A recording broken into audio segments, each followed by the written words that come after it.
ऐसा एक एक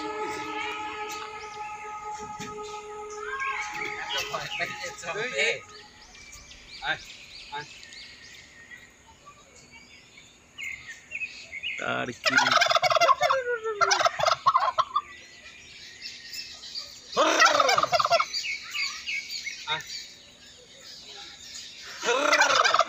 ओ शाबाश